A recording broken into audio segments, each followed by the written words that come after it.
அஸ்ஸலாமு அலைக்கும் வரஹ்மத்துல்லாஹி வபரகாத்துஹு.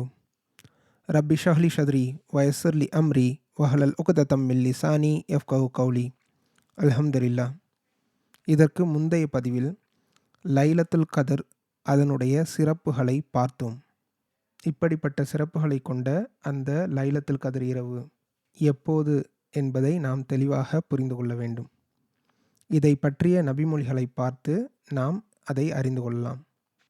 ஒருமுறை அபு சலமா ரலியல்லாஹு அன்ஹு அவர்கள் அபு சயீத் ரலியல்லாஹு அன்ஹு அவர்கள்ட்ட வந்து கேட்குறார், நபிகள் நாயகம் ஸல்லல்லாஹு அலைஹி வஸல்லம் அவர்கள் லைலத்துல் கத்ர் இரவு பற்றி என்ன சொல்லியிருக்காங்க, உங்களுக்கு தெரிஞ்சதை சொல்லுங்களேன் அப்படின்னு சொல்லிட்டு கேட்குறார். அப்போது அவர் சொல்கிறாரு, நபிகள் நாயகம் ஸல்லல்லாஹு அலைஹி வஸல்லம் அவர்கள் ரமலானில் முதல் 10 நாட்கள் ஈத்திகாஃப் இருந்தார்கள். நாங்களும் அவரோடு ஈத்திகாஃப் இருந்தோம்.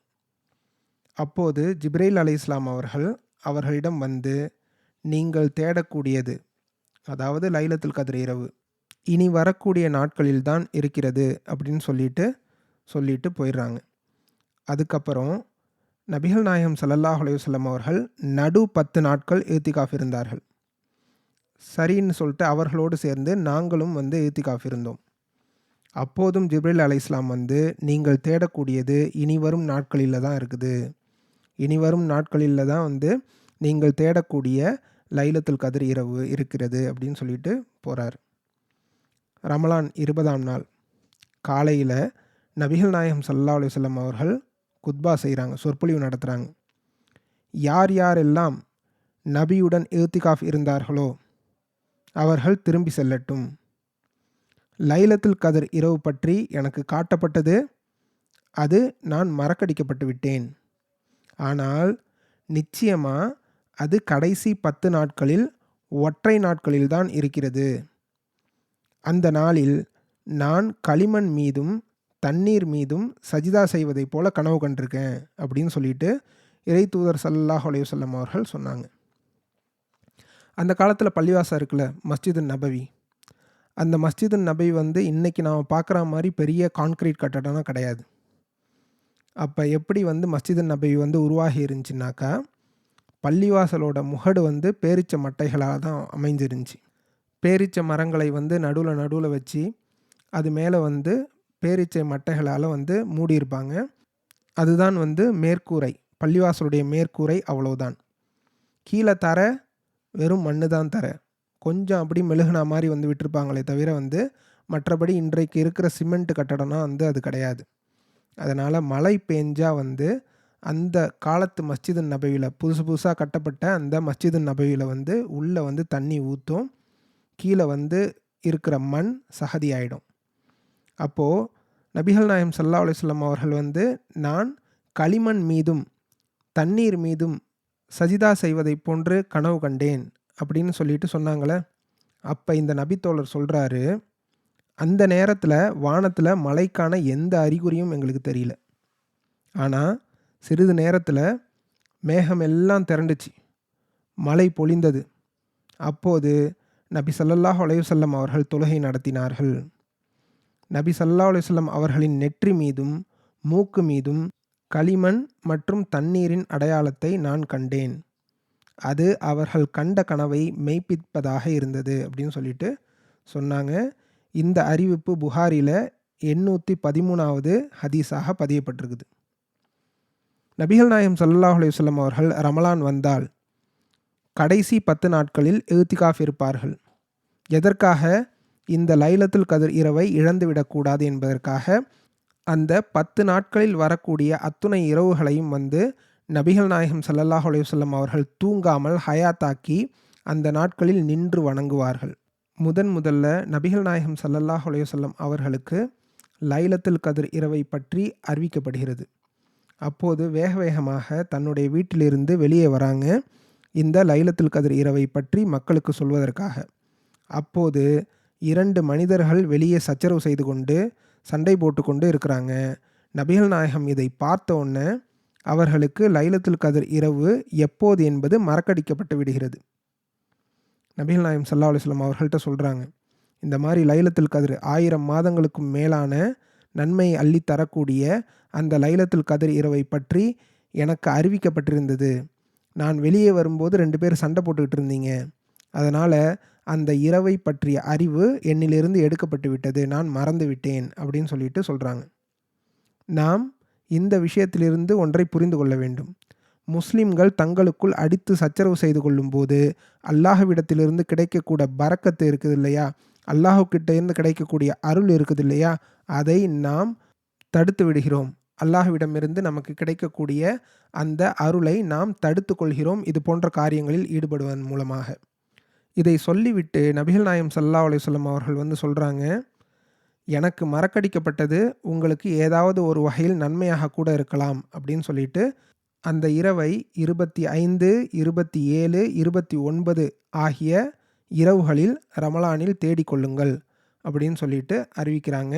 இந்த அறிவிப்பு புகாரியில் 49வது ஹதீஸாகவும் முஅத்தால 615வது ஹதீஸாகவும் பதியப்பட்டிருக்குது.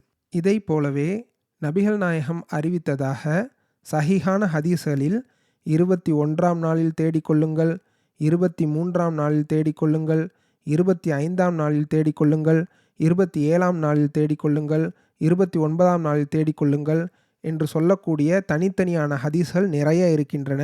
அதனால் நாம் என்ன பொதுவாக புரிந்து கொள்ள வேண்டுமென்றால், ரமலானின் கடைசி 10 முடிந்தால் அந்த 10 நாட்களிலுமே தேட முயற்சி செய்யுங்கள். அப்படி உங்களால் முடியவில்லையா, குறைந்தபட்சம் ஒற்றைப்படை இரவுகளிலாவது இந்த லைலத்துல் கத்ர் இரவை தேடிக்கொள்ளுங்கள். இவ்வளவு மகத்துவம் மிக்க நன்மைகளை அள்ளித்தரக்கூடிய அந்த இரவை இழந்து விடுவது மிகப்பெரிய ஒரு நஷ்டமாக முடிந்துவிடும். அதனால் நாம் இந்த விஷயத்தில் நாம் பொடுபோக்காக இருக்கக்கூடாது.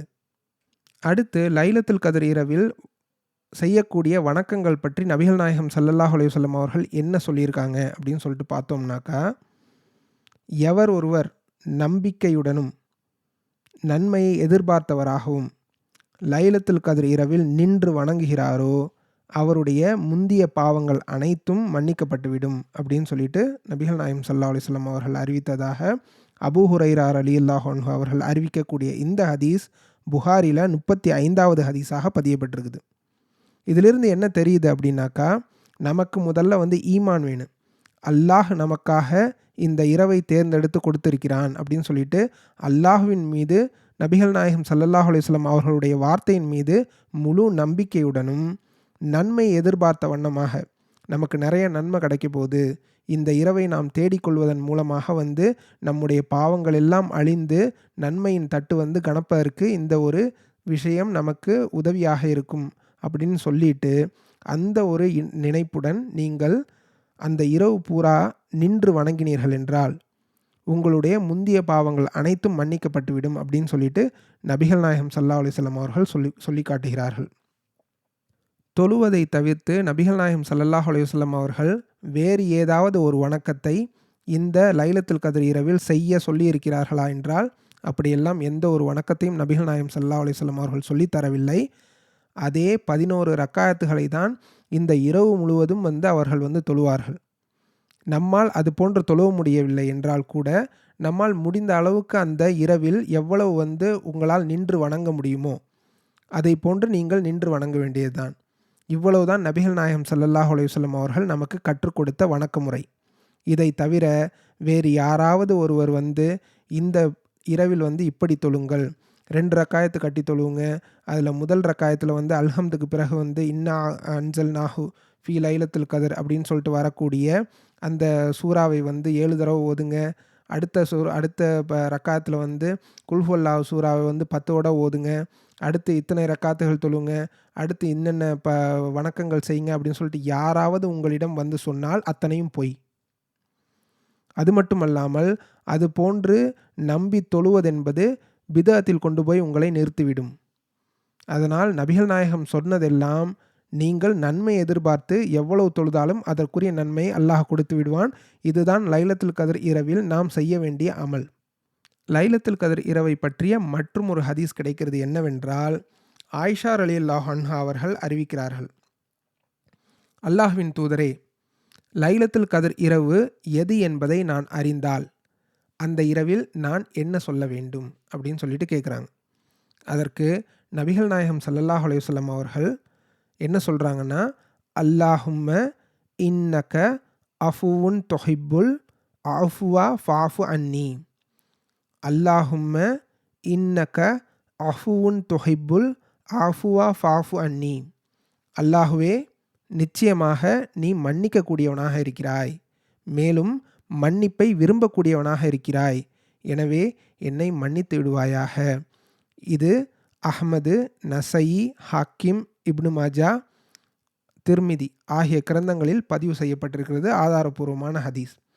இந்த துஆவையும் நின்று வணங்குவதையும் தவிர நபிகள் நாயகம் ஸல்லல்லாஹு அலைஹி வஸல்லம் அவர்கள் எந்த ஒரு வணக்கத்தையும் நமக்கு லைலத்துல் கத்ர் இரவுக்காக சிறப்பாக எதையும் சொல்லி தருவதில்லை. சில பேர் தஸ்பீஹ் நஃபில் என்ற பெயரில் இஸ்லாத்தில் இல்லாத ஒரு தொழுகையை தொழுவார்கள். அது போன்ற தொழுகைகளை நீங்கள் தொழுதால் அது உங்களுக்கு நன்மையை பெற்று தருவதற்கு பதிலாக 1000 மாதங்கள் நீங்கள் ஒரு பிதஅத்தான ஒரு வணக்கத்தை செய்தீர்கள் என்றுதான் எழுதப்படும். எனவே இது போன்ற வணக்கங்களில் நீங்கள் ஈடுபடும் போது மிகவும் எச்சரிக்கையுடன் இருக்க வேண்டும். எந்த ஒரு தொழுகையை நபிகள் நாயகம் ஸல்லல்லாஹு அலைஹி வஸல்லம் அவர்கள் காட்டித் தரவில்லையோ அது இந்த மார்க்கத்தை பொறுத்த வரைக்கும் ரத்து செய்யப்படும். அது பிதஅத்தாக மதிக்கப்படும். அதனால் நாம் நன்மை செய்யாமல் கூட இருந்து விடலாம். ஆனால் இது போன்ற பிதஅத்தை இந்த நாட்களில் செய்துவிடக்கூடாது. நபிகள் நாயகம் ஸல்லல்லாஹு அலைஹி வஸல்லம் அவர்கள் தங்களுடைய தொழுகையை பற்றி சொல்லும்போது, என்னை எவ்வாறு தொழக் கண்டீர்களோ அதே போன்றே தொழுங்கள் அப்படின்னு சொல்லிட்டு. நபிகள் நாயகம் ஸல்லல்லாஹு அலைஹி வஸல்லம் அவர்கள் தஸ்பீஹ் நஃபில் என்ற பெயரில் ஏதாவது ஒரு தொழுகை தொழுதிருக்கிறார்களா தங்களுடைய வாழ்நாளில்? கிடையவே கிடையாது. அதற்கு எந்த ஒரு ஆதாரபூர்வமான ஹதீஸும் கிடையாது. அது போன்ற தொழுகைகளை இந்த நாட்களில் தொழ வேண்டாம். அடுத்து ரமலானின் 27ஆம் நாள் தான் லைலத்துல் கத்ர் இரவு என்ற நம்பிக்கை முஸ்லிம்கள் பல பேரிடத்தில் இருக்கிறது. அது மிக இருக்கலாம். ஆனால் 27 தான் லைலத்துல் கத்ர் இரவு என்று சொல்வதற்காக எந்த ஒரு ஆதாரமும் கிடையாது. ஏனென்றால் நபிகள் நாயகம் என்ன சொல்லியிருக்காங்க? ரமலானின் ஒற்றைப்படை இரவுகளில் தேடிக்கொள்ளுங்கள் அப்படின்னு சொல்லிட்டு. அதே போன்று ஒவ்வொரு இரவை பற்றியும் சஹாபாக்கள் கேட்கும்போது, உதாரணமாக ஒரு சஹாபி கேட்கிறார், 21ஆம் நாளில் நான் தேடிக்கலாமா? ஆம், 21ஆம் நாளில் தேடிக்கொள்ளுங்கள். இன்னொரு சஹாபி கேட்கிறார், 25ஆம் நாளில் தேடிக்கொள்ளலாமா? ஆம், 25ஆம் நாளில் நீங்கள் லைலத்துல் கத்ர் இரவை தேடிக்கொள்ளுங்கள். அதாவது இதற்கு என்ன விளக்கம் என்றால், நபிகள் நாயகம் ஸல்லல்லாஹு அலைஹி வஸல்லம் அவர்கள் கேள்வி எப்படி கேட்கப்படுகிறதோ அதற்கு தகுந்தாற்போல் பதில் சொல்பவராக இருந்தார்கள். சில பேர் கேட்பாங்க, 27ஆம் நாள் தேடிக்கொள்ளலாமா? ஆம், 27ஆம் நாள் தேடிக்கொள்ளுங்கள். இதற்கு அர்த்தம் 27ஆம் நாள் மட்டும் லைலத்துல் கத்ர் இரவை தேட வேண்டும் அப்படின்னு சொல்லிட்டு கிடையாது. அதற்கு பதிலாக நாம் இந்த கடைசி 10 நாட்களில் எல்லா ஒற்றைப்படை இரவுகளிலும் லைலத்துல் கத்ர் இரவை நாம் தேட கடமைப்பட்டவர்களாக இருக்கிறோம். அடுத்து மிக முக்கியமான ஒரு செய்தியை நாம் இந்த இரவுகளில் மறந்துவிடக்கூடாது. அதுதான் மிக முக்கியமான அமல். என்ன? துஆ கேட்பது. துஆ கேட்பது என்பது வணக்கங்களில் சிறந்த வணக்கம் அப்படின்னு சொல்லிட்டு நபிகள் நாயகம் ஸல்லல்லாஹு அலைஹி வஸல்லம் சொல்கிறாங்க. துஆ தான் வணக்கமே அப்படின்னு சொல்லிட்டும் சில ஹதீஸ்களில் வந்திருக்குது. இதற்கு முந்தைய பதிவுகளில் நாம் பார்த்தோம். எவர் ஒருவர் அல்லாஹுவை தனிமையில் நினைத்து அழுகிறாரோ அவருக்கு 50,000 வருடங்களுக்கு நிகரான அந்த கியாமத்து நாளில், சூரியன் தலைக்கு 1 மைலுக்கு அப்பால் இருக்கக்கூடிய அந்த கியாமத்து நாளில் அல்லாஹுடைய அர்ஷின் நிழல் கிடைக்கிறது அப்படின்னு சொல்லிட்டு நாம் பார்த்தோம். அப்போது இந்த 10 நாட்களில் உங்களால் தனிமையிலிருந்து எவ்வளவு அழ முடியுமோ அல்லாஹ்விடம் அழுங்கள். ஏதாவது ஒரு இரவு லைலத்துல் கத்ர் இரவாக அமைந்துவிட்டால் அல்ஹம்துலில்லாஹ், உங்களுடைய பாவ மன்னிப்பிற்கும் மறுமை ஈடேற்றத்திற்கும் அந்த ஒரு அழுகை போதுமானது. ஏன்னா நீங்கள் 83 வருஷமோ இல்லை அதையும் தாண்டியோ அல்லாஹ்விடம் அல்லாஹ்வை நினைத்து அழுதவரை போன்றவராவீர்கள் இந்த இரவில் நீங்கள் அழுவது. அதனால் இந்த இரவுகளை நீங்கள் ஹயாத்தாக்கி அந்த இரவுகளில் அல்லாஹ்விடம் நெருங்க நாம் முயற்சி செய்ய வேண்டும். நம்முடைய பாவங்களை மன்னிக்க அதிகமாக அல்லாஹ்விடம் துஆ கேட்க வேண்டும். அல்லாஹ் ஒவ்வொரு நாளும் இரவின் 3ஆம் பகுதியில் முதல் வானத்துக்கு என்னிடம் கேட்பவர் யாரும் இல்லையா? கேளுங்கள், கொடுக்கிறேன். என்னிடம் பாவ மன்னிப்பு தேடுபவர் யாரும் இல்லையா? பாவ மன்னிப்பு தேடுங்கள், அந்த பாவங்களை மன்னிக்கிறேன் என்று ஒவ்வொரு நாளும் அல்லாஹ் கேட்டுக்கொண்டிருக்கின்றான். இந்த நாட்களிலும் அது நடக்கும். அந்த நாட்களை நாம் சரியான முறையில் பயன்படுத்தி கொண்டு அல்லாஹ்விடத்தில் பாவ மன்னிப்பு கேட்டால் அந்த பாவ மன்னிப்பு இன்ஷா அல்லாஹ் நிச்சயமாக ஏற்றுக்கொள்ளப்படும். எனவே தொழுகைக்கு அடுத்து நீங்கள் அதிகமாக துஆ கேளுங்கள். உங்களுடைய பாவ மன்னிப்புக்காக துஆ கேளுங்கள். உங்களுடைய பெற்றோருடைய பாவ மன்னிப்புக்காக துஆ செய்யுங்கள். உங்களுடைய மறுமை ஈடேற்றத்துக்காக துஆ செய்யுங்கள். நரக நெருப்பிலிருந்து உங்களை காத்துக் கொள்வதற்காக துஆ செய்யுங்கள். ஜன்னத்துல் ஃபிர்தௌஸ் எனும் மிகப்பெரிய சொர்க்கம் உங்களுக்கு கிடைப்பதற்காக துஆ செய்யுங்கள். எல்லாவற்றுக்கும் மேலான மிகப்பெரிய இன்பமான அல்லாஹுடைய தரிசனம், அல்லாஹுவை பார்ப்பதற்கான அந்த வாய்ப்பு, அதுதான் சொர்க்கமெல்லாம் கிடைப்பதை விட மிகப்பெரிய ஒரு பரிசு. அந்த பரிசை நாம் பெறுவதற்காக அல்லாஹ்விடத்தில் நாம் துஆ செய்ய வேண்டும். என்னுடைய இறைவனே, என்னுடைய பாவங்களை மன்னித்து, என்னுடைய அமல்கள் எல்லாவற்றையும் ஏற்றுக்கொண்டு, எனக்கு ஜன்னத்துல் ஃபிர்தௌஸை கொடுப்பதுடன், உன்னுடைய தரிசனத்தையும் எனக்கு கொடுப்பாயாக. உன்னுடைய அன்பையும் திருப்தியையும் பெற்ற நல்லடியானாக உன்னை சந்திப்பதற்கு எனக்கு உதவி புரிவாயாக. தீமையான காரியங்களை விட்டும் என்னை தடுத்து வைப்பாயாக. நன்மையான காரியங்களின் பக்கம் அதிகமாக எங்களுக்கு ஆர்வமூட்டுவாயாக.